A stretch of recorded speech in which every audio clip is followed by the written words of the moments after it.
各位觀眾，1989年度嘅香港小姐準決賽，聽晚將會喺呢一個場地嗰度舉行㗎噃。係啊，我同 Philip 同阿蛋呢就係今年嘅司儀組合啊！我哋起碼有一個共通點，就係大家都唔敢偷懶，好積極咁彩排緊。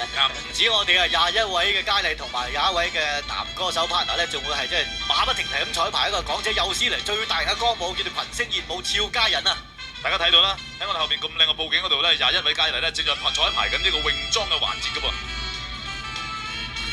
嗱，今年大會咧更加新增設咗一個最佳泳裝演繹獎，所以除咗有現場泳裝環節之外咧，更加有佳麗遠赴澳洲黃金海岸拍攝嘅泳裝片段添，大家一定唔可以錯過啦！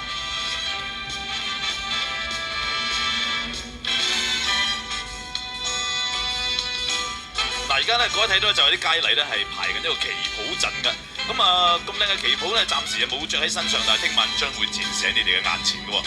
今年咧大會非常之榮幸啊，邀請到李孝和夫人為21位佳麗設計美輪美奐嘅旗袍㗎。大家知啦，香港地今日好難睇到旗袍㗎啦，咁靚嘅旗袍更加唔好錯過。聽晚留意啦，冇錯。咁另外一方面咧，香港嘅時代女性日間除咗要工作之外咧，晚間都要出席下啲大大小小嘅酒會晚宴㗎。所以今年大會安排咗佳麗穿着酒會晚裝同大家見面添喎。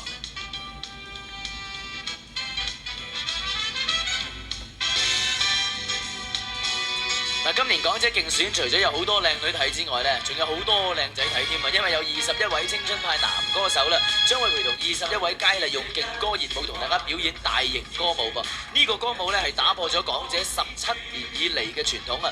首次以21位佳麗都參加嚟到演出嘅，真係俊男美女相得益彰。睇佢哋彩排嗰陣時，好熱鬧，好勁啊！